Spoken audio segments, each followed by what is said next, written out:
Hey guys, अभी हम देखने वाले हैं plant growth and development chapter का वन शॉट। ठीक है, देखिए अभी अभी थोड़ी देर पहले नीट 2026 वाले क्वेश्चन को रद्द कर दिया गया है और उसका नेक्स्ट जस्ट थोड़ी देर में अनाउंस कर दिया जाएगा। तो टाइम को वेस्ट ना करते हुए जिनका भी एग्ज़ाम अच्छा गया है वो भी ध्यान दें और जिनका एग्ज़ाम अच्छा नहीं गया है वो इस समय को यूटिलाइज़ करें अच्छे से। और इस चैनल पे हम रोज़ कम से कम 2 वीडियो बायो का वन शॉट डालेंगे और बहुत ही ट्रिकी वे में जितना भी ट्रिक्स आपको और बहुत ही कम समय छोटा छोटा वीडियो बना कर डालेंगे। तो ध्यान से देखें और इस नीट को फोड़ दें और इस नीट में अच्छा नंबर लाएं बायो में। ठीक है, तो ध्यान दीजिएगा, हम केवल इम्पोर्टेंट पॉइंट को मार्क करते जाएंगे।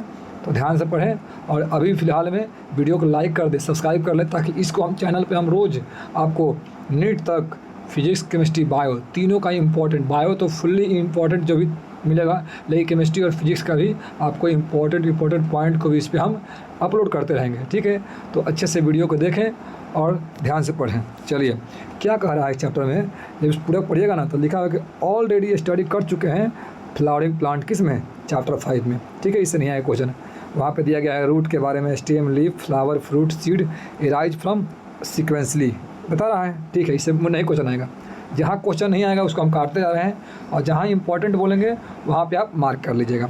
आगे आइए, लिखा है यहाँ ध्यान दीजिएगा कि आपने कहीं ना कहीं नाम सुना होगा seed, seedling, plantlet, mature plant. तो आपसे क्वेश्चन ये पूछ सकता है ऐसे सीरीज वाइज में। आजकल तो आ ही रहा है कि पहले सीड आता है, फिर उससे बनता है सीडलिंग बनता है, उससे बनता है प्लांटलेट बनता है और उसके बाद से क्या बनता है, मैच्योर प्लांट। तो अगर क्वेश्चन ऐसा आ गया तो आपको प्लांटलेट में दिक्कत हो सकता है। तो क्या बोलेंगे, पहले सीड बनता है, देन सीडलिंग बनता है, देन प्लांटलेट बनता है और देन मैच्योर प्लांट बनता है। पहला क्वेश्चन यहाँ से आएगा। ठीक है, ध्यान दीजिएगा, इसको अपने एनसीईआरटी में नोट कर लीजिएगा, हम इसको रफ कर दे रहे हैं। ठीक है, जहाँ डाउट होगा आप एनसीईआरटी के यानी कमेंट में कर दीजिएगा, जो भी कमेंट करना होगा ध्यान दीजिएगा। तो हम पहला क्वेश्चन मार्क कर लिए कि यहाँ पे आपका सीरीज पैरेलल जो इस बार क्वेश्चन था उस टाइप का क्वेश्चन पूछ सकता है। पहला क्वेश्चन पहला पैराग्राफ से अब बोल रहा है कि जैसे ट्री होता है ना, उसका तो कंटिन्यू करता है height over a period of time. Leaves, flower, fruit ये सब क्या होते हैं, एक पर्टिकुलर टाइम के बाद गिर जाते हैं, ये तो सबको पता है, इससे क्वेश्चन नहीं आने वाला है। आगे आते हैं, लिखा है कि वेजिटेटिव कहता है कि क्यों वेजिटेटिव फेज के बाद आता है फ्लावरिंग प्लांट। आगे आएंगे, इसी क्वेश्चन नहीं पूछेगा, आपको मात्र एक क्वेश्चन पूछेगा, सीड के बाद सीडलिंग, सीडलिंग के बाद प्लांटलेट और प्लांटलेट के बाद मैच्योर प्लांट। ठीक है, यहाँ से आगे आते हैं। अब बोला जाए, यहाँ पढ़िएगा कि जितना भी सेल है वो किससे निकले हुए हैं, जाइगोट से।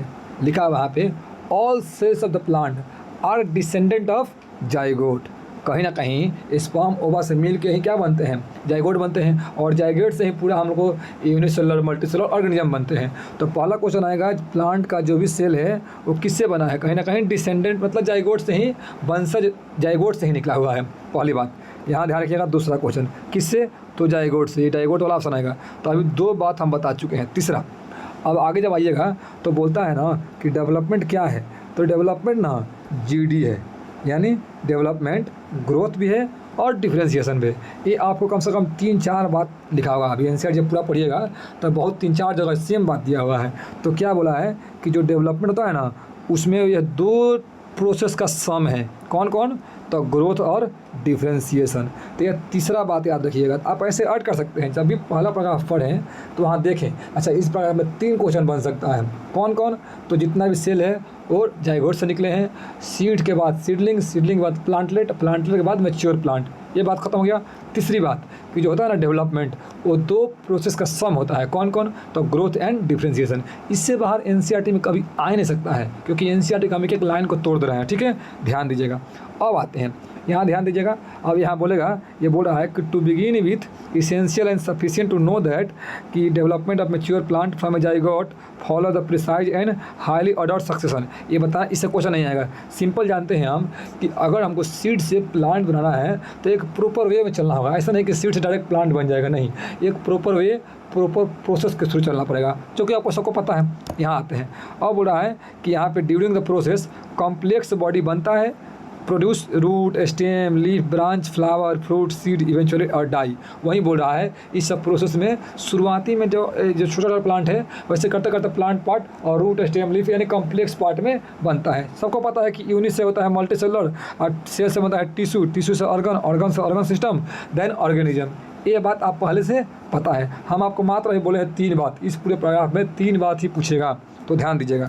अब आगे आते हैं, थोड़ा सा टाइम लगेगा लेकिन आप घबराना नहीं है, क्योंकि अभी टाइम कम से कम 1 से 2 मंथ देगा, कम से कम 45 दिन। तो आप एक चैप्टर को ऐसा पढ़ लीजिए कि इस पैराग्राफ में हमको 3 क्वेश्चन पूछता है तो बस उतना ही पूछेगा। आप एक बार जज कर लीजिएगा पढ़कर कि क्या इसके अलावा भी क्वेश्चन बन सकते हैं, तो कमेंट कीजिएगा नहीं सर यहाँ भी क्वेश्चन बन सकता है। लेकिन हमको जहाँ तक लगता है इतना एक्सपीरियंस के बेसिस पे कि आप अच्छे से एक बार देखें और इस वीडियो को, तब आपको लगेगा कि हाँ कितना हम एनसीईआरटी का पॉइंट टू पॉइंट नोट करा रहे हैं। ठीक है, आइए अब आते हैं। ये तो हो गया कि सब प्लांट जब जन्म लेगा तो अल्टीमेटली ग्रो करेगा, लास्ट में मर जाएगा। अब देखिए लिखा है कि the first step of the plant growth का क्या होता है, सीड जर्मिनेशन। तो हम तो जानते ही ना कि सीड से क्या बनता है, सीड जर्मिनेट करता है। तो पूछ सकता है कि पहला स्टेप क्या होता है प्लांट ग्रोथ का, सीड जर्मिनेशन। ये हम चौथा बात बोल चुके हैं अभी तक। अब बोल रहा है जब सीड जर्मिनेट करेगा, when favourable condition of growth exist in environment. वही बताना चाह रहा है कि सीड जर्मिनेट कब करेगा, जब उसके लिए प्रॉपर इन्वायरमेंट चाहिए, यानी वाटर चाहिए, सॉइल चाहिए, सब कुछ मिलेगा तभी ना ग्रो करता है। तो ये तो बात आपको पहले से ही पता है, क्योंकि सीड को हम डाल देंगे। मान लीजिए कि हम सीड को किसी एकदम मतलब प्रॉपर टाइल्स वाली जगह पर रख दें, अगर वहाँ नमी ना दें तो ग्रो करेगा नहीं, सूख जाएगा। लेकिन वहीं थोड़ा सा पानी रहता है, थोड़ा सा मिट्टी रहता है, वहाँ ग्रो कर लेता है। तो ये बात ये लिखा हुआ है, तो यहाँ क्वेश्चन नहीं आएगा। अभी हम 4 बात बोले हैं, आगे आते हैं। लिखा है in the absence of such favourable condition seed do not germinate and goes into period of suspension या रेस्ट। कहने का मतलब कभी कभी क्या होता है कि सीड ना सूख जाता है, साइड रहता है, वो इंतजार करता है कि कब हमारा फेवरेबल कंडीशन आएगा, उसके बाद वो हम ग्रो कर लेंगे। तो वो अपने ग्रोथ को ना, मेटाबॉलिक एक्टिविटी को स्लो कर देता है या रेस्ट पे ला देता है, तो उसको बोलते हैं सस्पेंड कर दिया। तो ध्यान रखिएगा, ये लाइन आपको अगर आ भी गया तो ध्यान रखिएगा, आपको 4 ही बात आएगा, क्योंकि इस सब बात आपको पहले से पता है, क्योंकि sexual reproduction in flowering plant में सेम टॉपिक पर वहाँ बात बोला है। तो हम क्या बोले इस पूरे पैराग्राफ में, अगर पढ़िएगा तो पूरे पैराग्राफ में 4 बात। कौन कौन कि सीड से सीडलिंग बनते हैं, प्लांटलेट बनते हैं और मैच्योर प्लांट बनते हैं। इसके अलावा दिया है कि जितना भी सेल है वो जाइगोट का ही डिसेंडेंट है।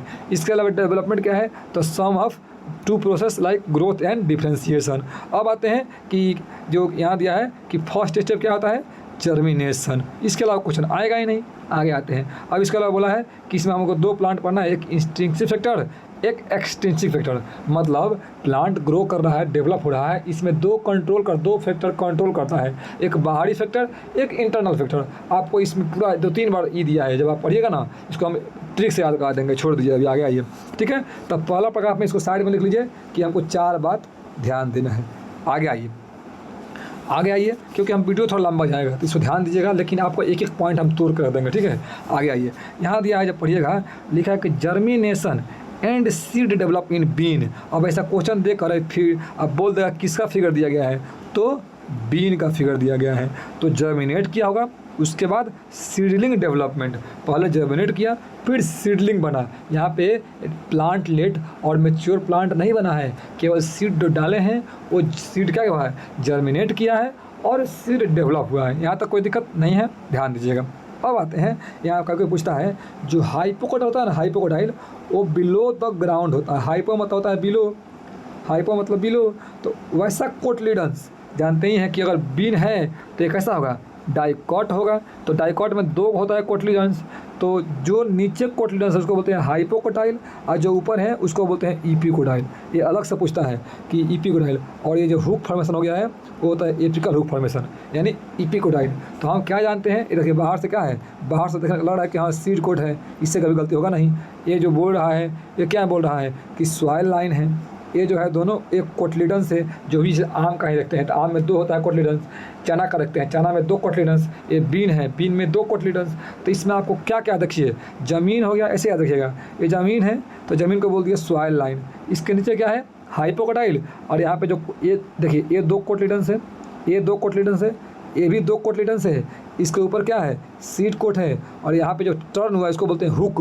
तो ये लाइन आपको इम्पोर्टेंट इसमें क्या हो सकता है, इसमें इम्पोर्टेंट आपको बस यही है कि एपिकल जो इपिकोटाइल हुक है ना, इसका हटा देगा, लेवलिंग करने के लिए बोल देगा, और साथ में इपिकोटाइल और हाइपोकोटाइल। तो आप इसको याद कैसे करेंगे, ज़मीन के नीचे हाइपोकोटाइल और ज़मीन के ऊपर इपिकोटाइल। और इपिकोटाइल हुक होता है जो मुड़ा होगा, हुक मतलब पता ही है कि हुक मतलब कुछ टांगने वाला, तो ध्यान रखिएगा।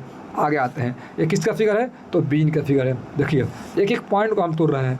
अब आइए हमको अब डेवलपमेंट करना होगा, तो डेवलपमेंट में क्या होगा, जो ग्रोथ और डिफ्रेंसिएशन। तो आते हैं पहले ग्रोथ में। कुछ पॉइंट ना इसमें रिपीटेड है बहुत, तो आपको हम ट्रिक बताएंगे तो आप उसको दोबारा पढ़े नहीं, ऐसे ही बन जाएगा।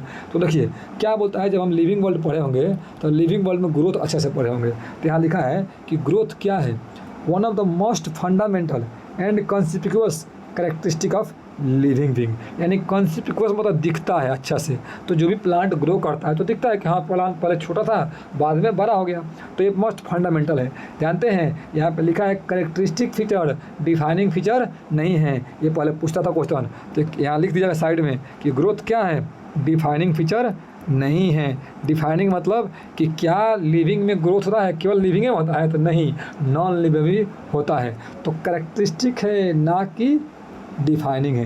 तो ये ध्यान रखिएगा, इसमें एक लाइन इंपॉर्टेंट है कि ये कैरेक्टरिस्टिक है, डिफाइनिंग नहीं है। जो हम बात रिपीट कर रहे हैं आप एक बार प्रीवियस से उठाइएगा, क्वेश्चन देखिएगा, तब आप कमेंट कीजिएगा हाँ सर यहाँ पे आप क्या बोले हैं, ठीक है, ध्यान दीजिएगा। तो पहला हो गया ग्रोथ क्या है, तो फंडामेंटल एंड कॉन्स्पिक्यूअस कैरेक्टरिस्टिक है। अब आते हैं व्हाट इज ग्रोथ। तो growth can be defined as irreversible permanent increase in the size of organ या बॉडी पार्ट्स। मतलब अगर आप बड़े हो गए हैं तो थोड़ा कि कुछ दिन बाद आप छोटे हो जाएंगे, नहीं ना। तो ग्रोथ होता है इरिवर्सिबल परमानेंट, दोनों याद रखिएगा। ये लाइन जो होगा ना, इरिवर्सिबल परमानेंट, दो लाइन पूछेगा कभी भी। अब गलती कर सकते हैं यहाँ पे, सिली मिस्टेक हो सकता है, तो उसको पढ़िएगा कि ग्रोथ कभी भी रिवर्सिबल नहीं होता है। एक आदमी जो बढ़ गया वो बढ़ गया, ठीक है। तो और परमानेंट, ये नहीं कि टेम्प्रोरी, ठीक है, बढ़ा नहीं तो टेम्प्रेरी। ध्यान रखिए दो बात, कौन कौन, इरिवर्सिबल और परमानेंट। आ गया। अब दो बात बोले हैं यहाँ तक अभी तक। अब बोल रहा है कि generally growth is accomplished by metabolic process like anabolic और catabolic that occur at the expense of energy. ये तीसरा लाइन है बहुत इंपॉर्टेंट। अब हम दो बात इधर बोले हैं और एक बात यहाँ बोले हैं।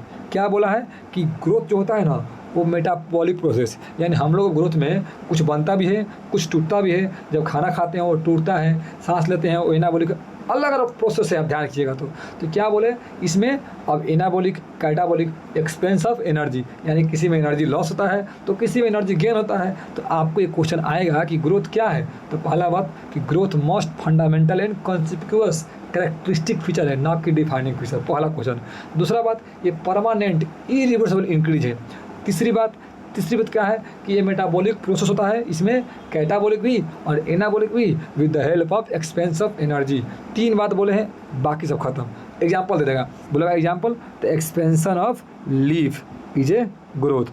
अगर लीफ का एक्सपेंशन हो रहा है मतलब ग्रोथ हो रहा है, इसमें क्या है, बेसिक बात है। अगर रूट स्टेम बढ़ रहा है तो ग्रोथ हो रहा है, तो इसमें याद करने वाली बात नहीं है। तो आपको तीन बात बोले हैं इस पॉइंट से, ऐसे ही पैराग्राफ याद कीजिए, कभी गलती नहीं होगा। आगे आते हैं, वही बोला है यहाँ पे कि how would you describe the swelling of peace of would when place in water. वही बोल रहा है कि अगर मतलब जो बहुत सारा मतलब लकड़ी का एक टुकड़ा है उसको पानी डालिएगा तो फूल जाएगा, तो कैसे ग्रोथ को डिफाइन कीजिएगा। तो वहाँ तो बॉडी वेट साइज अलग अलग फैक्टर है, आगे पढ़ेंगे किसके केस में साइज, किसी केस में लंबाई, ये सब आगे आएगा, ठीक है। अब आते हैं, लिखा है कि plant growth generally is indeterminate. ये लाइन देखिएगा, यहाँ जनरली बोला है, ऑलवेज नहीं बोला है। यानी प्लांट ग्रोथ डिटर्मिनेट भी होता है और इनडिटर्मिनेट भी। ये आपको आगे लाइन दिया है, यहाँ तो दिया है इनडिटर्मिनेट, लेकिन आगे दिया है डिटर्मिनेट और इनडिटर्मिनेट दोनों, ठीक है। यहाँ आइए, इस बात को ध्यान रखिएगा। अच्छा, यहाँ पे एक लाइन पूछेगा कि ग्रोथ जो होता है ना मेटाबॉलिक प्रोसेस लाइक एनाबॉलिक और कैटाबॉलिक। तो एनाबॉलिक में कुछ बनता है और कैटाबॉलिक में कुछ टूटता है। तो ये बताइए ग्रोथ हो रहा है तो कहीं ना कहीं क्या होगा, कुछ बनेगा तभी हम ज़्यादा ग्रो करेंगे। मान लें सब टूट ही जाएगा तो हम ग्रो कैसे कर पाएंगे। तो एनाबॉलिक ज़्यादा होता है कैटाबॉलिक से, ये भी ध्यान रखिएगा। अब आते हैं, अब क्या हो गया, अब बोला यहाँ पे कि ये हम बोल चुके हैं ना कि इनडिटर्मिनेट या डिटर्मिनेट, ठीक है, यानी इनडिफिनिट ग्रोथ। यहाँ पे ये होता है ना इसका मीनिंग कि इनडिटर्मिनेट का मतलब इनडिफिनिट, यानी बहुत ज़्यादा ग्रो कर सकता है। मतलब प्लांट तो ऑलवेज ग्रो करता है, ये आप पढ़े होंगे लिविंग वर्ल्ड में कि एनिमल्स एक सर्टेन पीरियड तक ग्रो करता है, लेकिन प्लांट अनलिमिटेड टाइम तक ग्रो करता है। तो दिखा यहाँ पे कि प्लांट इनडिटर्मिनेट है या डिटर्मिनेट भी है। कुछ प्लांट जो होता है कि उसको आप गिन सकते हैं कि हाँ कितना ग्रो कर रहा है, और किसी को ग्रो करता रहता है पूरा लाइफ टाइम ग्रो करेगा। इस बात को ध्यान रखिएगा। आगे आते हैं। अब बोल रहा है कि plant growth is unique because plant retain the capacity to divide unlimited growth. बोल रहा है कि प्लांट में पता है ना कि मेरिस्टेमिक टिश्यू होता है, और मेरिस्टेमिक टिश्यू क्या होता है, डिवाइडिंग होता है, यानी उसके पास एक कैपेबिलिटी है कि वो डिवाइड कर सकता है। हम लोग में क्या होता है, क्वेश्चन नीट में पूछ चुका है कि हम लोग के एक समय के बाद जो ग्रोथ रुक जाता है, क्यों? क्योंकि ईपीफाइशियल प्लेट बंद हो जाता है, लॉन्ग बोन के ऊपर जो ईपीफाइशियल प्लेट होता है वो कवर कर देता है, आगे हम ग्रोथ नहीं कर पाते हैं। तो नीट में बहुत पहले पूछा हुआ क्वेश्चन है, तो ध्यान रखिएगा। लेकिन प्लांट वैसा होता ही नहीं है, क्योंकि इसमें डिवाइडिंग कैपेसिटी वाला मेरिस्टेम है, वो डिवाइड करते रहता है। ध्यान रखिएगा। आगे आते हैं। अब बोला है यहाँ पे कि the cells of such meristem, दिखा है ना, क्यों? देखिए यहाँ पे बात बोल चुका है कि plant growth is unique because plant retain the capacity to unlimited growth and डिवेसेशन। क्यों? क्योंकि इसके पास क्या है, मेरिस्टेम है कुछ लोकेशन पे, सर्टेन लोकेशन पे। तो यहाँ लाइन आ सकता है इंसर्शन रीजन में। देखिए क्या आएगा, इंसर्शन रीजन में आएगा कि प्लांट डिवाइड करता है और रिवर्सिबल मतलब इरिवर्सिबल ग्रोथ करता है। ठीक है, क्यों? बिकॉज उसके कुछ लोकेशन पे मेरिस्टेम आ जाता है, जिसकी वजह से वो डिवाइड करता है। तो इंसर्शन भी ट्रू है, रीजन भी ट्रू है, और विथ एक्सप्लेनेशन भी है। आगे आते हैं। अब बोला है कि सच मेरिस्टेम के पास क्या होता है, डिवाइड और सेल्फ परपेचुएट। सेल्फ परपेचुएट मतलब अपने आप को सेल्फ मॉडिफाई कर लेता है और डिवाइड करते रहता है। ठीक है, आगे आते हैं। तो ये लाइन ध्यान रखिएगा ये बहुत। अब आते हैं, the product soon lose the capacity to divide and such kind they make plant body। बोलता है, आपने पढ़ा होगा, कुछ डिवाइड करते हैं और कुछ समय बाद वो परमानेंट हो जाते हैं, यानी वो डिवाइड करना बंद कर देते हैं। तो हम दोनों पढ़े हैं शुरुआती में। ठीक है, आगे आते हैं। तो लिखा है ना, this form of growth wherein new cell are always being added of the plant body by activity of the meristem, इसको बोलते हैं ओपन फॉर्म ऑफ ग्रोथ। तो ये ध्यान रखिएगा, ये इंपॉर्टेंट बात है। इस चैप्टर से यहाँ से क्वेश्चन आ सकता है कि जो प्लांट का ग्रोथ होता है वो कैसा ग्रोथ होता है, वो ओपन फॉर्म ऑफ ग्रोथ होता है। क्यों? क्योंकि समथिंग कुछ ऐड होता रहता है लाइफ टाइम। तो बाहर से कुछ ऐड हो रहा है, इसका मतलब वो क्या है, ओपन फॉर्म ऑफ ग्रोथ है। यहाँ तक कोई दिक्कत नहीं है।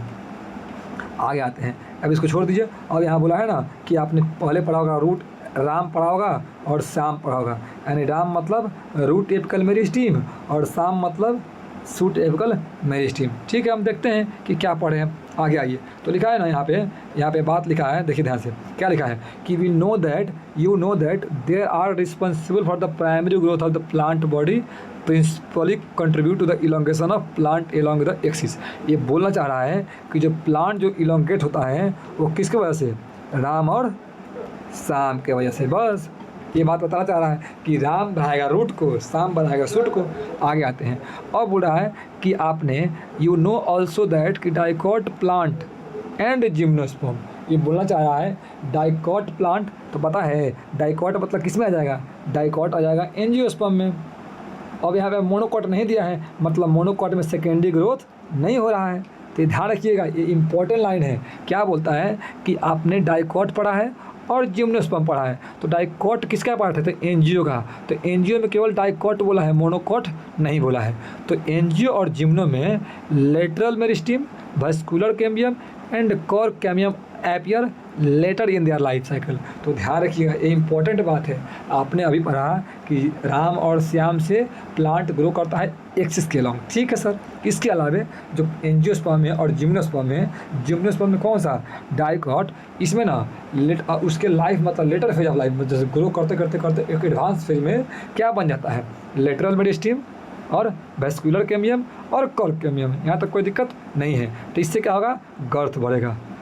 राम और श्याम क्या बढ़ा दिए, राम और श्याम, यहाँ श्याम है, यहाँ राम है, ध्यान दीजिएगा इसको, यहाँ राम है, यहाँ श्याम है। ये तो लंबाई बढ़ा रहे हैं, मतलब एक्सिस के लॉन्ग।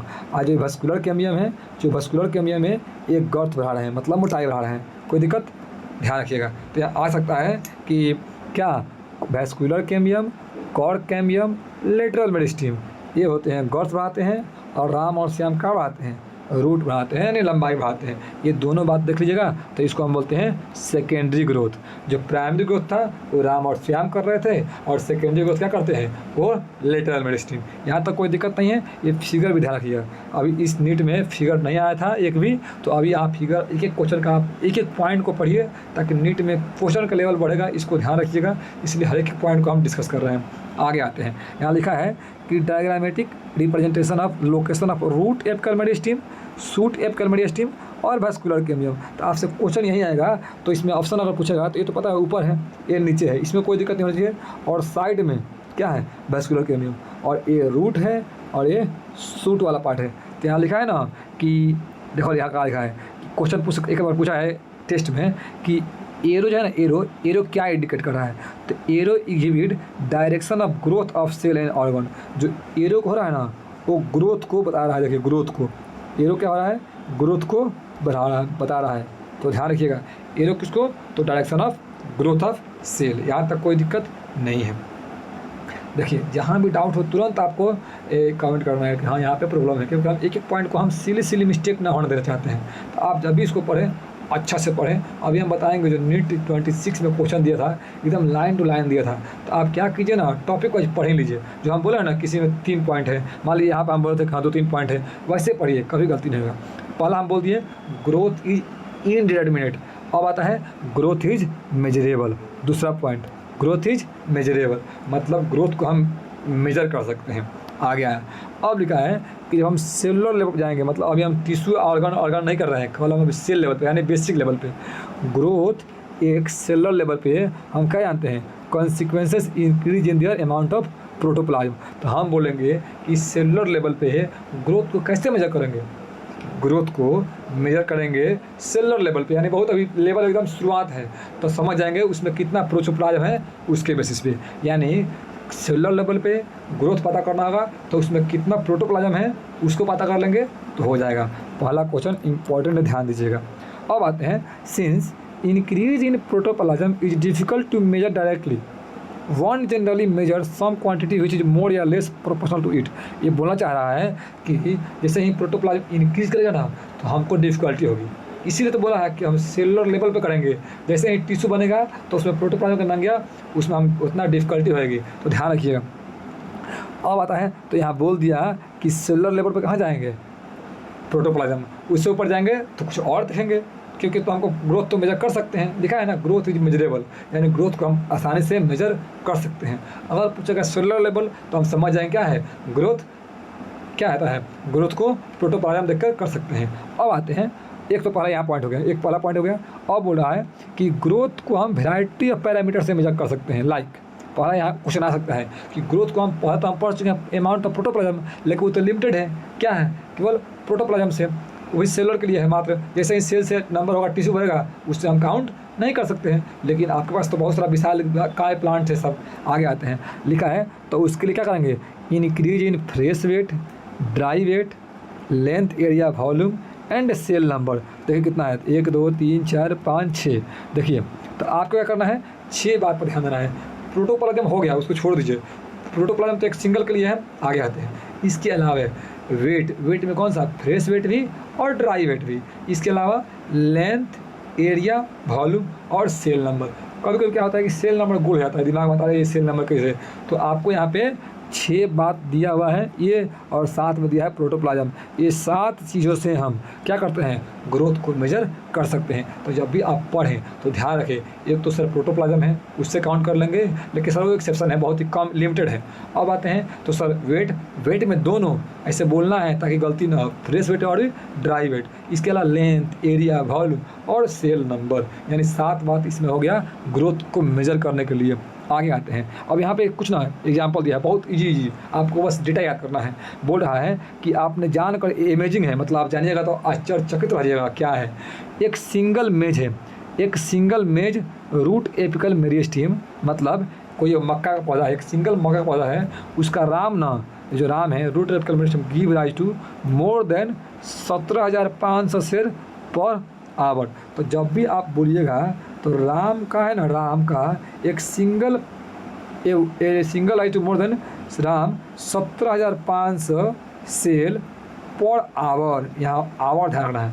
तो मेज में आवर्स में, मेज में आवर्स में कितना बढ़ता है राम, कितना राम बढ़ता है, तो 17,500। अभी इसका इजी देखिए कितना होगा, जैसे यहाँ देखिएगा वाटरमेलन में, तो वाटरमेलन में साइज इंक्रीज करता है। देखिए इसमें सेल इंक्रीज किया यानी नंबर इंक्रीज किया, इसमें साइज इंक्रीज किया, कितना, उसका दोगुना होता नहीं है लेकिन दोगुना याद कर सकते हैं, शायद 3 लाख। यहाँ 17 तो आता है 35, तो होना चाहिए 35,000, लेकिन ऐसे याद करना है तो 3.5 लाख यानी 3,50,000, यानी इसका दोगुना ऐसे याद रखते हैं लेकिन होता नहीं है।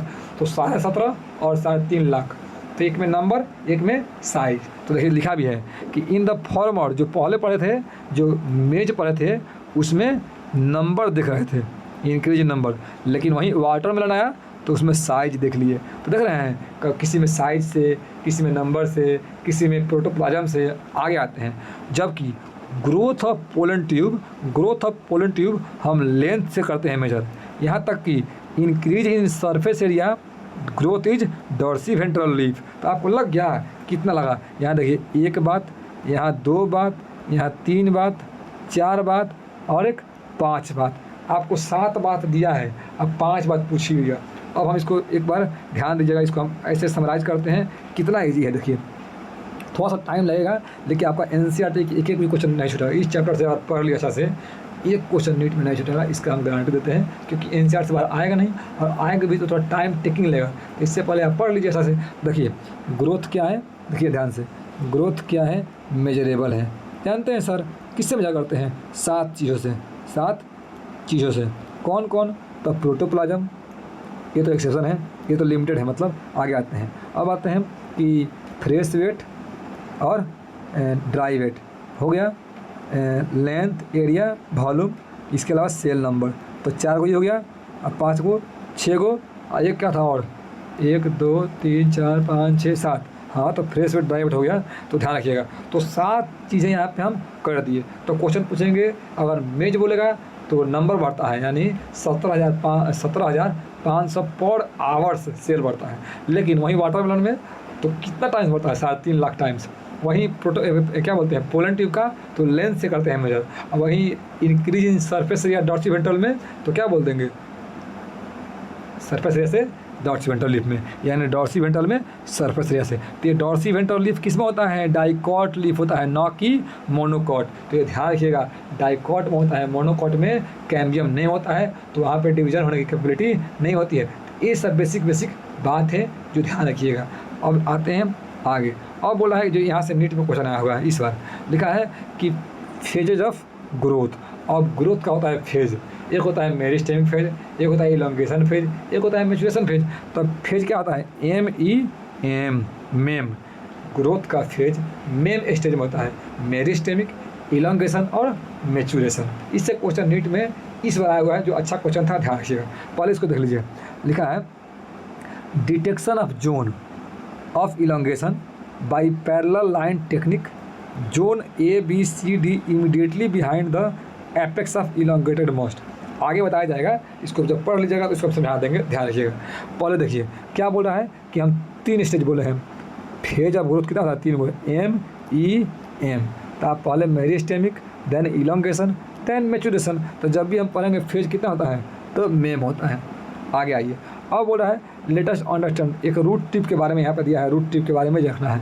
लिखा है कि देखिए हम जानते हैं मेरिस्टेमिक, अभी हम पहले पढ़ चुके हैं कि प्लांट ग्रो करता है अनलिमिटेड। क्यों? कि कुछ लोकेशन पे क्या होते हैं? मेरिस्टेम होते हैं, जिसके पास क्या आता है? कैपेबिलिटी होता है डिवाइड करने का और सेल्फ परपेचुएट। ये लाइन दिया गया है, अपने आप को स्टेबल कर लेगा और डिवाइड करते रहेगा। तो लिखा है यहाँ पे कि the constant dividing cell both root RAM हो गया या शाम हो गया, रिप्रेजेंट मेरिस्टेमिक ग्रोथ। तो क्या बोला कि मेरिस्टेम आ गया, समझ लीजिए कि डिवाइड करते रहता है। तो इसीलिए बताया गया है कि जो वायरस फ्री प्लांट होते हैं उसमें मेरिस्टेम कल्चर करते हैं। क्यों? क्योंकि उसमें वायरस ग्रो कर ही नहीं सकते हैं। जैसे ग्रो करेंगे सेल टूट जाएगा, वो डेथ कर जाएंगे, तो यानी सेल रहेगा तभी ना वायरस उस पर अटैक कर पाएंगे। तो ध्यान रखिएगा कि कॉन्स्टेंट डिवाइडिंग फेज कौन सा होता है? मेरिस्टेमिक। इसका फीचर याद रखिएगा, एक क्वेश्चन पूछना है। लिखा है the cells in the region, जो भी सेल मेरिस्टेम में होता है उसको तो डिवाइड करना है। तो डिवाइड करना है मतलब उसको बहुत कुछ चाहिए। देखिए क्या लिखा है, रीच इन प्रोटोप्लाज्म। पहला बात, large conspicuous nuclei, there cell wall primary in nature, thin और cellulosic with abundant plasmodesmatal connection. ये लाइन दिया है ना, बहुत इंपॉर्टेंट है, इसको ध्यान रखिएगा। क्या हम बोले हैं? हम ये बोले हैं कि पहले आते हैं हम 3 फेज में करते हैं, MEM। तो मेम करते हैं तो मेरिस्टेमिक में क्या होता है कि डिवाइड करता है। तो डिवाइड करने के लिए कुछ तो चाहिए, तो कुछ चाहिए तो क्या क्या है इसमें? मोर नंबर ऑफ प्रोटोप्लाज्म है, क्योंकि एनर्जी चाहिए ना उसको लेने के लिए, प्रोटोप्लाज्म। और लार्ज कॉन्स्पिक्यूअस न्यूक्लियाई, कॉन्स्पिक्यूअस मतलब पूरा डेवलप न्यूक्लियाई। दूसरा बात, तीसरा बात, जो भी सेल होगा वो प्राइमरी नेचर होगा, मतलब अभी डिवाइड कर रहा है, डिवाइड करना बंद नहीं हुआ है, प्राइमरी इन सेल वाल। तीसरी बात कि ये पतला होता है, पतला सा होता है, अगर मोटा हो जाएगा तो वो डिवाइड नहीं कर पाएगा। तो प्राइमरी और पतला, प्राइमरी पतला। और साथ में सेलुलोजिक प्लांट है तो cellulosic with abundant plasmodesmatal connection, मतलब बहुत ज़्यादा प्लाज्मोडिस्मेटल कनेक्शन होंगे। तो ये जो लाइन दिया गया है कौन कौन, सेलुलोजिक प्लाज्मोडिस्मेटल कनेक्शन ज़्यादा होता है, यानी 1 2 3 4 5 6। तो इसमें आपको 6 बात दिया है, किस में, मेरिस्टेमिक रीजन में। तो जब भी आपको दिमाग में आए, वैसे अगर याद रखिएगा तब भी क्वेश्चन जल्दी बनेगा, नहीं तो बना तो लीजिएगा ऑप्शन छाँट कर, लेकिन टाइम टेकिंग लगेगा, कन्फ्यूजन रहेगा। इससे क्या होगा, जो आगे आप पेपर दीजिएगा उसमें गलती हो सकता है। तो आप क्या, जब भी पढ़िए फेज ऑफ लाइफ 3 फेज, कौन कौन, MEMM। अब आते हैं मेरिस्टेमिक, पता है डिवाइड करना है, तो डिवाइड करना है तो इसमें 6 बात होना चाहिए। क्या क्या होना चाहिए भाई, अमाउंट ऑफ प्रोटोप्लाज्म चाहिए बहुत ज़्यादा। दूसरी बात कि कॉन्स्पिक्यूअस न्यूक्लियस होना चाहिए। तीसरी बात वो होता है प्राइमरी सेल वाल, तो प्राइमरी होगा तो पतला होना चाहिए, 4 हो गया। पाँचवा सेलुलोज होता है, और छठा अबुंडेंट प्लाज्मोडिस्मेटल कनेक्शन। तो आपको लग रहा है ना कि जब भी आप पढ़िएगा मेरिस्टेमिक तो 6 बात होना चाहिए। और सेम बात दिया है मॉर्फोलॉजी में, अगर ए याद कर लीजिए वहाँ पे खत्म, तो एक पॉइंट यहाँ याद कर लिए, कभी गलती नहीं होगा। अब आते हैं इलोंगेशन फेज, तो लिखा है just sell proximal just away from the tip, यानी प्रोक्सिमल मतलब पास में, तो मेरिस्टेम के जस्ट पास में, ध्यान रखिएगा, प्रोक्सिमल मतलब पास और डिस्टल मतलब दूर। ये इस टाइप का भी क्वेश्चन पूछ चुका है, प्रोक्सिमल और डिस्टल, इसको देख लीजिएगा, ध्यान रखिएगा। प्रोक्सिमल मतलब पास में और डिस्टल मतलब दूर, डिस्टल जगह उसको बोलते हैं दूर। आगे आते हैं तो बोल रहा है कि जस्ट उसके पास में और टिप से दूर, टिप से दूर क्या होते हैं, तो लिखा है फेज ऑफ इलोंगेशन। अब यहाँ से नीट 26 में क्वेश्चन आया था, ध्यान रखिए। तो हम तो पढ़ लिए, अब आते हैं इलोंगेशन। तो लिखा है ना इंक्रीज वैक्यूल का नंबर। अगर इलोंगेशन होगा तो जो भी प्लांट होता है वैक्यूल्स, लार्ज सेंट्रल वैक्यूल्स, ये प्रीवियस ईयर में आया हुआ है, ये सेम बात large central vacuoles cell chapter में दिया हुआ है कि प्लांट में होता है वैक्यूल्स वो भी बड़ा सा, और एनिमल्स में छोटा होता है वो भी साइड में होता है। तो हम क्या बोल दिए कि पहला बात इंक्रीज वैक्यूलेशन, सेल इनलार्जमेंट और न्यू सेल वाल डिपोजिट, ये 3 बात किसका है, इलोंगेशन का है। क्या क्या बोल दिए, वैक्यूल्स का नंबर बढ़ जाएगा, सेल इनलार्ज कर जाएगा और न्यू सेल वाल डिपोजिट हो जाएगा।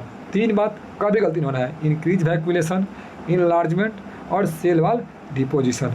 खत्म हो गया। तो 3 बात इसमें और उसमें 6 बात, तो देखिए MEM, इसमें 6 बात, इसमें 3 बात। अब आते हैं मैच्योरेशन, लिखा है कि इसके बाद proximal to the elongation, elongation के पास में क्या है, तो मैच्योरेशन जोन है। इसमें क्या होता है, तो इसमें ना मैक्सिमम साइज, मतलब जितना साइज ग्रो करना है ग्रो कर लिया, मतलब इसके बाद इसमें ग्रो नहीं होगा। तो maximum size in terms of वाल थिकनिंग एंड प्रोटोप्लाज्मिक मॉडिफिकेशन, यानी थिक वाल और प्रोटोप्लाज्मिक मॉडिफिकेशन। तो इसमें 2 ही बात दिया हुआ है, तो 6 3 9 और 2 11। क्या बोला है कि इसमें ना मैक्सिमम साइज, यानी इसका वाल थिक हो जाएगा, तो मैक्सिमम साइज बढ़ेगा, वाल थिकनिंग एंड प्रोटोप्लाज्मिक मॉडिफिकेशन। तो ध्यान रखिएगा, ये लिख भी दिया है कि आपने टिश्यू चैप्टर में ये सब बात पढ़ चुका है, यानी मॉर्फोलॉजी में दिया गया है जनरली, ध्यान रखिएगा। तो अभी हम क्या पढ़े हैं, जब भी हम पढ़ेंगे तो ध्यान रखिएगा, फेज ऑफ लाइफ में 3 फेज, कौन कौन, तो MEM 3 का, M का क्या हो 6 बात, E में 3 बात और M में 2 बात, कभी गलती नहीं होगा, ध्यान रखिएगा, ठीक है। तो इसको देखिए, इसमें क्या होता है कि सर टिप पे है, टिप पे होगा तो क्या करेंगे, मेरिस्टेमिक, ठीक है। इसके बाद देखिए ये बहुत ज़्यादा ग्रो कर गया है, इसको बोलते हैं इलोंगेशन, और लास्ट में एकदम पास में है कौन है, मैच्योरेशन। वही बात बता रहा है कि किसको क्या करना है, तो ध्यान रखिएगा, इसमें कभी गलती नहीं होना चाहिए था। अब आते हैं हार्मोनल चैप्टर दिया है, हार्मोनल वाला, उसको हम सेकंड पार्ट में पढ़ेंगे, लेकिन फर्स्ट पार्ट में हार्मोन से पहले पढ़ लेंगे। बहुत इजी है और समझना है, एक हम पॉइंट तोड़ रहे हैं, नहीं तो हमें स्किप नहीं कर रहे हैं एक पॉइंट, ध्यान रखिए। अब आते हैं ग्रोथ रेट। जब भी आपको रेट पूछता है तो आप जानते हैं कि dV/dt करते हैं या तो dR/dt करते हैं, पता है ना, यानी रेट ऑफ डूइंग वर्क। जब भी रेट पूछता है तो टाइम के रिस्पेक्ट में पूछता है, ये बेसिक बात है। तो लिखा है ग्रोथ रेट, यानी ग्रोथ पर टाइम, यानी किसी टाइम पीरियड में कितना ग्रोथ हुआ उसको बोलते हैं ग्रोथ रेट। तो देखिए इसका पूछा है कि increase in growth per unit time, इसको बोलते हैं ग्रोथ रेट। तो जब भी ऐसा क्वेश्चन दे कि ग्रोथ रेट क्या होता है तो ऐसे लिख दीजिएगा, ऐसे लिखिएगा ग्रोथ रेट क्या है, तो increase growth per unit time. Increase growth per unit time को क्या बोलते हैं, ग्रोथ रेट, पहली बात। दूसरी बात कि इसको हम ना एक्सप्रेस कर सकते हैं मैथमेटिकली। एन ऑर्गेनिज्म या part of organism can produce more cell in variety of ways. ये बोलना चाह रहा है, इससे मात्र एक क्वेश्चन आएगा, क्या आएगा कि ग्रोथ रेट होता क्या है, तो increase in growth per unit time, यानी कितना ग्रोथ हुआ किसी टाइम पीरियड में। अब ग्रोथ रेट के हम मैथमेटिकली समझते हैं, आगे आइए। पहला होता है अरिथमेटिक, दूसरा होता है ज्योमेट्रिक। बहुत ईजी है, समझने वाली बात है। जैसे यहाँ पे क्या होता है ना कि 1 से 2 बनते हैं, 2 से 3 बनते हैं, 3 से 4 बनते हैं, 4 से 5 बनते हैं, ऐसे होता है। लेकिन यहाँ 1 से 2, 2 से 4, 4 से 8, 8 से 16, मतलब इसमें जो सेल बनते हैं वो अर्थमेटिकली बनते हैं और इसमें सेल ज्योमेट्रिकली बनते हैं, पहली बात। तो क्या ध्यान रखिएगा, यहाँ पे ध्यान रखिएगा क्या होता है। इसमें होता है ना कि इसे 1 से मान ले 2 सेल बना, जैसे 2 सेल बना ना तो एक डिफ्रेंशिएट करता है, मतलब वो डिवाइड करना बंद करता है, और यहाँ से 1 चालू हो गया। फिर यहाँ से 1 से 2 बनेगा, लेकिन ए डिवाइड करना बंद, ए डिवाइड करना चालू। तो यहाँ ध्यान रखिएगा, एक इसमें एक डिफ्रेंशिएट कर देता है और एक डिवाइड करता है। तो अर्थमेटिक में ऐसा ही होता है, लेकिन इसमें डिफ्रेंशिएशन होता ही नहीं है। इसमें जितना भी सब बन रहा है सब डिफ्रेंशिएट, सब मतलब डिवाइड कर रहा है, ध्यान रखिएगा, ठीक है। तो समझ में आ गया, 1 से 2, 2 से 4 किस में है, अर्थमेटिक ज्योमेट्री में कोई दिक्कत नहीं है। अब आते हैं लिखाए रहे, इसको हम एक एक लाइन समझाते हैं। थोड़ा सा टाइम लग रहा है, लेकिन ध्यान रखिएगा गलती नहीं होगा, और जहाँ भी डाउट है पूछिए, कमेंट करिए।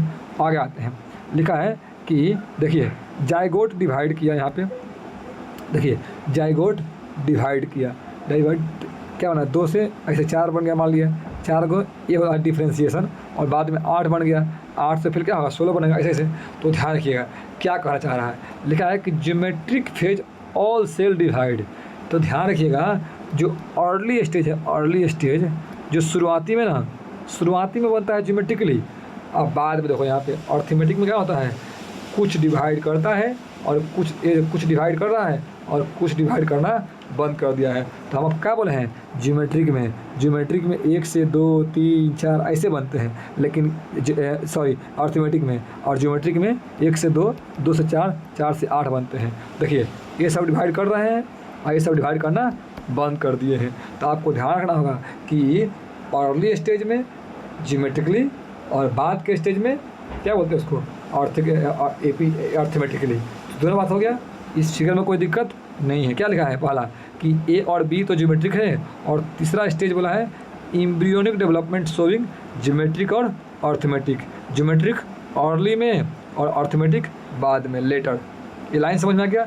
आपको ऐसा एनसीईआरटी अभी यूट्यूब खोलिए और एनसीईआरटी पढ़ के देखिए, नहीं बनेगा। क्यों, क्योंकि हम लोग जो इसको एनसीईआरटी को हूबहू नीट पेपर दे चुके हैं, तो हम लोग पता है कहाँ कहाँ पे एनसीईआरटी क्वेश्चन ट्रिकी पूछ सकता है। इसीलिए पेपर को अच्छे से पढ़िए, एनसीईआरटी को एक लाइन पढ़िए और एनसीईआरटी अपने मार्क करिए वहाँ पे, ठीक है। ध्यान दीजिएगा, वीडियो अच्छा लगे तो लाइक कर दीजिए, ताकि आपको इतना मेहनत लग रहा है पढ़ाने में, तो ध्यान रखिएगा। कमेंट कीजिए, अच्छा लगे तो लाइक कीजिए, सब्सक्राइब कर लीजिए। नया चैनल है, किसी को भेजना है जिसको भी हेल्प हो सके तो ध्यान रखिए। लेकिन इस बार नीट को टाइम मिला है तो वेस्ट नहीं करना है, इस बार फोड़ के आना है, ठीक है, ध्यान रखिएगा। अब आते हैं यहाँ पे, पहले तो हम बोल दिए हैं, तो लिखा है ना growth rate so increase that में बी अर्थमेटिक और ज्योमेट्रिक, वो तो हम पढ़ चुके हैं। एम्ब्रियोनिक में ज्योमेट्रिक और बाद में लेटर फेज में अर्थमेटिक, ठीक है, ये हम बता चुके हैं, इसको याद कर लीजिएगा, एक्स्ट्रा है, डायरेक्ट एनसीईआरटी क्लियर नहीं किया है, लेकिन ये पूछता है क्वेश्चन। अब आते हैं, तो यहाँ पहले पढ़ेंगे हम एपी पढ़ेंगे, बाद में जीपी पढ़ेंगे। पहले हम पढ़ें एजी, इधर आइए, एजी आते हैं अर्थमेटिक ग्रोथ। इसमें क्या होता है कि माइटोटिक सेल डिवीजन होता है, माइटोटिक यानी इसमें होता है ना कि मियोसिस, ये होता है माइटोसिस होता है।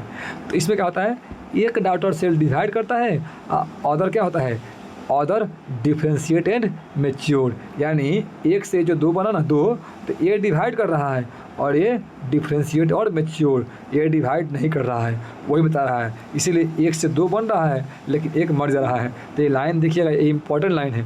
तो वो इसको बोलते हैं अर्थमेटिक ग्रोथ, जिसको हम 17.5 में समझ सकते हैं। ये बता रहा है कि देखिए ये सिंपल लिखा है कि ये constant linear growth plot length और टाइम में, यानी इधर टाइम है इधर हाइट है, तो इसके बीच में ना क्या होता है, एक टाइम पे एक सेल, एक टाइम पे एक सेल, एक टाइम पे एक सेल, एक टाइम पे एक सेल, वैसे ही मतलब लीनियर ग्रोथ हो रहा है। तो इसको हम क्या समझते हैं, इसको हम लीनियर ग्रोथ होता है तो इसको लिखते हैं LT = L0 + R/T, यानी length at time T, length at time 0।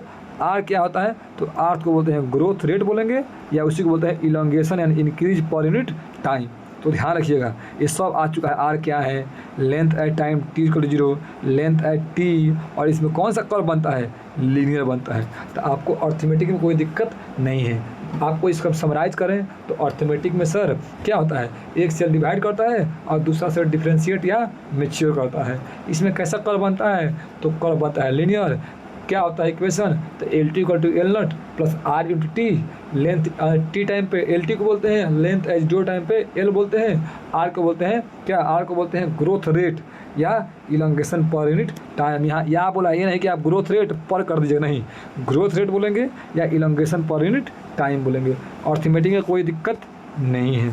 आगे आते हैं, और लिखा है कि आप ज्योमेट्री पढ़िए, तो ज्योमेट्री पढ़िएगा तो मोस्ट ऑफ द सिस्टम यही होता है। तो ध्यान रखिएगा जब भी आपको यहाँ आएगा कि मैक्सिमम किस में होता है, तो ज्योमेट्रिक में होता है, अधिकतर लोग में ज्योमेट्रिकल होता है। ये इंपॉर्टेंट बात है, ध्यान रखिएगा। क्या बोले हैं, अब आते हैं तो इसमें क्या होता है ना कि देखिए शुरुआत में होता है लैग फेज, शुरुआत में है लैग फेज, उसी को बोलते हैं स्लो फेज। मिडिल में आता है एक्सपोनेंशियल, इसको बोलते हैं लॉग फेज, लॉग फेज। उसके बाद से या इसी को बोलते हैं एक्सेलरेशन फेज, एक्सेलरेशन फेज। और इसको बोलते हैं स्टेशनरी फेज, जो आगे चलकर मतलब ग्रोथ रुक जाएगा। तो यही पूछ चुका है पहले कौन है, तो पहले आता है लैग, फिर लॉग, फिर एक्सपोनेंशियल, फिर स्टेशनरी। या तो बोल देगा lag phase, exponential phase, stationary phase. यहाँ से क्वेश्चन आया हुआ है, इसको देख लीजिएगा। क्या बोला है, ध्यान देना कि टाइम दिया है और साइज या वेट बढ़ रहा है। तो एक कैसा शेप है, देख रहे हैं, एस शेप बोल दे या सिग्मॉइड बोल दे। तो एक लीनियर, एक एस शेप में पहले ग्रोथ कम है, देन खूब ग्रोथ है और फिर ग्रोथ रुक जा रहा है। तो दोनों में इंपॉर्टेंट बात है, ध्यान दीजिएगा। अब यहाँ ध्यान देते हैं क्या लिखा है, लिखा है यहाँ पे कि मोस्ट ऑफ द सिस्टम में इनिशियल ग्रोथ क्या होता है, इनिशियल ग्रोथ स्लो होता है, ठीक है, उसको हम बोलते हैं लैग फेज। तो ये लैग फेज को ही स्लो फेज बोलते हैं, ध्यान रखिएगा। आगे आते हैं increase in rapidly thereafter, उसको बोलते हैं एक्सपोनेंशियल रेट या लॉग फेज, ध्यान रखिएगा। इसको हम लॉग फेज बोल दें या एक्सेलरेशन फेज बोलते हैं, सब बोल सकते हैं। 3 बात यहाँ पे है, 2 बात यहाँ पे है। ये सब क्वेश्चन आया हुआ है, तो ध्यान रखिएगा। इसको पढ़ने के बाद आप NCERT या प्रीवियस ईयर बनाइएगा, नीट का नहीं बनेगा तो कमेंट कीजिएगा, एक क्वेश्चन बनेगा। और NCERT से बाहर पूछता ही नहीं है जनरली इस चैप्टर से, तो ध्यान रखिएगा। और अभी हम इस पॉइंट इस तरह अगर यूट्यूब खोलिएगा, NCERT कोई पढ़ाए तो कमेंट कीजिएगा। हम एक पॉइंट तोड़ दे रहे हैं, तो वीडियो को लाइक कीजिए, सब्सक्राइब कीजिए और कमेंट कीजिए अच्छा वाला, ठीक है। तो आगे बढ़ते हैं, थोड़ा सा टाइम लगेगा, कोई दिक्कत नहीं, अभी टाइम मिला हुआ है, कम से कम 45 दिन मिनिमम मिलेगा। इसीलिए एक चैप्टर को बारीकी से पढ़िए ताकि एक भी गलती ना हो। आगे आते हैं, लिखा है here the both the progeny cell divide. क्या बोला है, हम बताए थे ना इसमें कि 1 से 2 बनता है तो दोनों डिवाइड करता है, वही बता रहा है। Continue to show the limited nutrient supply the growth slows leading to stationary phase. बोल रहा है कि यहाँ 1 से 2 सेल बना, 2 सेल बना, 2 से 4 बना तो खूब ग्रोथ हुआ, लेकिन जैसे ग्रोथ होता जाएगा तो हमारा जो न्यूट्रिएंट है वो कम हो जाएगा ना। कितना कम खिलाएंगे, जब खिलाएंगे तो आ जाएगा कौन सा फेज, स्टेशनरी फेज। तो ये लाइन लिखा है, इससे क्वेश्चन बन सकता है क्या कि लिमिटेड न्यूट्रिएंट सप्लाई, पूछ देगा कि स्टेशनरी फेज क्यों आ गया। तो बोलना है कि सेल डिवाइड 1 से 2, 2 से 4, 4 से 8 हो रहा था, तो उसके दौरान उतना लेवल पर न्यूट्रिएंट हम सप्लाई नहीं कर पा रहे हैं, तो उससे क्या ग्रोथ कम हो गया, ध्यान रखिएगा। तो क्या बोला है कि अगर हम यहाँ पे कैसा कर्व बनेगा, सिग्मॉइड या एस शेप। तो लिखा है कि a sigmoid curve is characteristic of all living organism growing in natural environment. यानी जो भी एनिमल्स, जो भी लिविंग है, अगर वो नेचुरल कंडीशन में ग्रो कर रहा है, ये नहीं कि हम अपने आप से किसी लेबोरेटरी में ग्रो कर, नहीं, नेचुरल इन्वायरमेंट में कोई प्लांट कोई लिविंग ऑर्गेनिज्म ग्रो कर रहा है तो सेम उसमें कौन सा कर्व होगा, एस फेज, या उसी को बोलते हैं सिग्मॉइड। अब इसको हम क्या करेंगे, अब इसका क्या करेंगे, हम इक्वेशन लिखेंगे। तो क्या लिखेंगे, इक्वेशन लिखा है it is a typical all cell tissue या ऑर्गन ऑफ प्लांट। ये बता रहा है, पूछ देगा कि जो जैसे ज्योमेट्रिकल ग्रोथ किस में हो रहा है, तो जितना भी सेल है, टिश्यू है, ऑर्गन है, सभी में क्या हो रहा है, यही हो रहा है। ये भी लाइन आ सकता है, ठीक है। इसके अलावा बोला है क्या, एक्सपोनेंशियल कर्व, जो इक्वेशन ना, एक्सपोनेंशियल ग्रोथ को बोलते हैं एक्सपोनेंशियल ग्रोथ। वहाँ था लीनियर कर्व, यहाँ था एक्सपोनेंशियल ग्रोथ को W1 equal to W0 e के power RT, W1 equal to W0 e के पावर RT।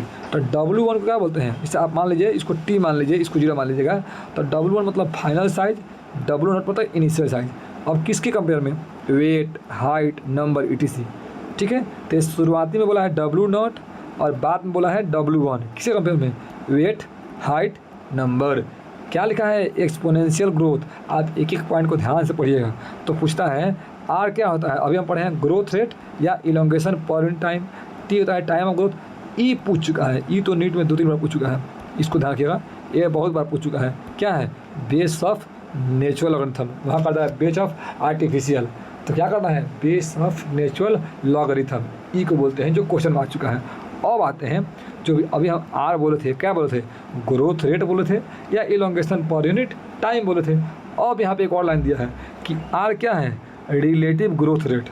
आप देखिए इसको बोल सकते हैं ग्रोथ रेट भी, रिलेटिव ग्रोथ रेट भी, या इलोंगेशन पर यूनिट टाइम, या इसको और बोल सकते हैं क्या, and also the measure the ability to plant to produce new plant cell, इसको बोलते हैं इफिशियंसी इंडेक्स।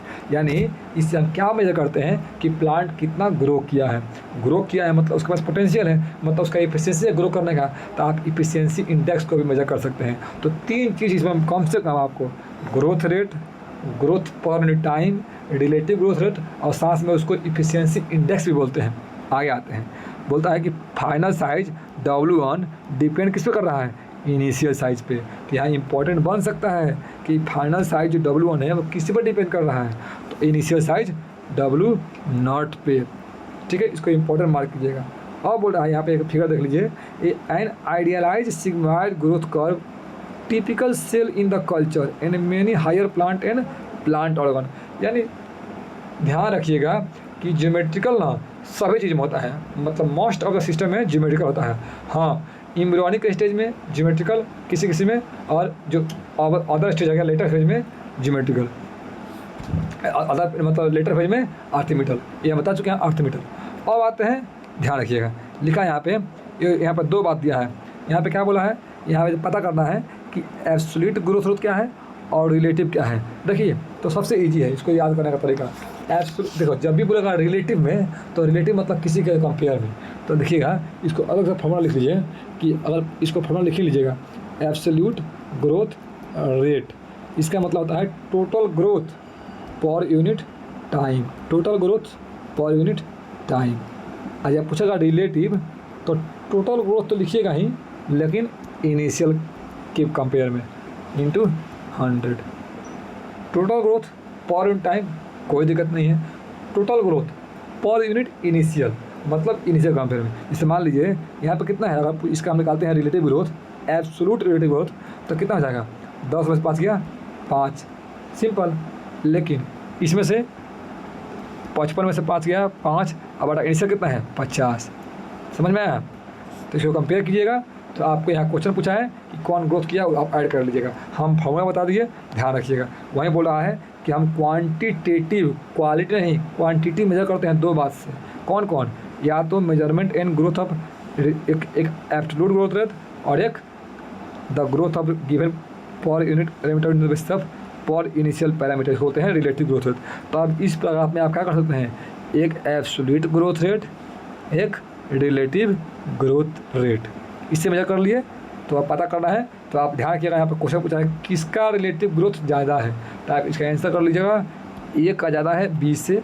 आप कैलकुलेशन कर लीजिएगा, आ जाएगा, नहीं आएगा तो कमेंट कर लीजिएगा, इजी है, आपको बता देंगे, ठीक है। ध्यान रखिएगा। तो यहाँ हो गया तो अब आते हैं कंडीशन ऑफ ग्रोथ। ये बहुत ईजी, इसको ट्रिकी देखिए। बोला है ग्रोथ के लिए क्या क्या ज़रूरी है, तो आप भी जानते हैं वाटर, लाइट, सॉइल सब कुछ ज़रूरी है। तो इसमें क्या क्या ज़रूरी है बहुत ईजी हम दिखाते हैं। तो जब भी आपको याद आएगा ना कि क्या है ज़रूरी, तो याद रखिएगा नाउ गलत, नाउ गलत क्या क्या है। अब इस पूरा पैराग्राफ को आप नहीं पढ़ेगा तब वो कोई दिक्कत नहीं है। जब भी पूछेगा कि प्लांट के ग्रोथ के लिए क्या क्या ज़रूरी है, तो नाउ गलत। देखिए एन मतलब न्यूट्रिएंट, ओ मतलब ऑक्सीजन, डब्ल्यू मतलब वाटर, जी मतलब ग्रेविटी, एल मतलब लाइट, टी मतलब टेम्परेचर। ये 6 चीज़ें होंगे तो प्लांट ग्रो कर जाएगा। अब इसको आते हैं, ये ट्रिक आप देख लीजिए। अब आते इसको पढ़ते हैं। लिखा है कि जब आप पढ़िएगा तो बोला है कि क्या क्या ज़रूरी है, कंडीशन है ग्रोथ के लिए, तो water, oxygen, nutrient very essential होता है, ठीक है। प्लांट सेल ग्रो करता है साइज में, enlargement with require water, turgidity of cell, extension of growth, plant growth and development intimately link to water status, ठीक है। प्लांट ग्रो कर रहा है मतलब उसमें वाटर की ज़रूरत है ही, ठीक है, ये देख लेंगे। Water also provide medium for enzymatic reaction, वो भी देख लीजिएगा। ऑक्सीजन हेल्प करता है रिलीजिंग मेटाबॉलिक एनर्जी, ऑक्सीजन भी जरूरी है। इसके अलावा न्यूट्रिएंट, न्यूट्रिएंट में कौन सा, मैक्रो और माइक्रो, जो आप पहले पढ़ते थे मिनिमम न्यूट्रिशन में, वो सिलेबस से हट चुका है, तो ध्यान रखिएगा, ठीक है। तो लिखा है कि require for plant and synthesis of protoplasm and source of energy. तो आप 3 चीज़ हो गए इसमें, कौन, वाटर, ऑक्सीजन और न्यूट्रिएंट। इसके अलावा लिखा है in addition every plant organism optimum temperature range best suited for its growth, any deviation from the range could be detrimental to survive. यानी इसमें से देखिए, इसके अलावा environmental signal, light, gravity also affect. तो बोल रहा है कि आपको नाउ गलत के अलावा कुछ भी अगर इससे नहीं मिला तो ग्रोथ डिट्रीमेंटल जो है ना, रुक जाएगा। तो आपको हम यहाँ तक बता दिए। अब यहाँ पे टॉपिक दिया है डिफ्रेंशिएशन और रीडिफ्रेंशिएशन। तो अब यहाँ तक रोकते हैं, क्योंकि इसके बाद तुरंत आपको प्लांट ग्रोथ हार्मोन्स आ जाएंगे, जो कि इजीली टॉपिक हम हार्डली हाफ एन आवर में ख़त्म कर देंगे, ठीक है। तो ध्यान दीजिए, यहाँ तक हम पढ़े 51-52 मिनट का वीडियो हुआ, लेकिन आपको हम एक एक लाइन प्रॉपर पढ़ा के बताए हैं। तो इस पूरे वीडियो को अच्छे से देखिए, जहाँ डाउट हो कमेंट कीजिए, वीडियो को लाइक करना नहीं भूलिए, सब्सक्राइब कर लीजिए और कमेंट कीजिए कि कैसा है। जहाँ भी डाउट हो उसको भी कमेंट कीजिए, ठीक है। बेस्ट ऑफ लक, मिलते हैं नेक्स्ट वीडियो में। तब तक आप नीट के लिए प्रॉपर एकदम जी जान लगा दीजिए, क्योंकि टाइम हार्डली 45 दिन बचा है। हार्डली जो भी अभी नीट क्लियर नहीं किया है, लेकिन 45 दिन बहुत हो गया, या तो 1 मंथ कम से कम तो देगा ही। तो वीडियो को अच्छे से देखें और अच्छे से पढ़ें। Best of luck. रोज़ रेगुलर जब भी वीडियो डालें एक बार देखिए, आपके बायोलॉजी अच्छा खासा इम्प्रूव हो जाएगा, ठीक है। तो मिलते हैं नेक्स्ट वीडियो में, तब तक के लिए धन्यवाद।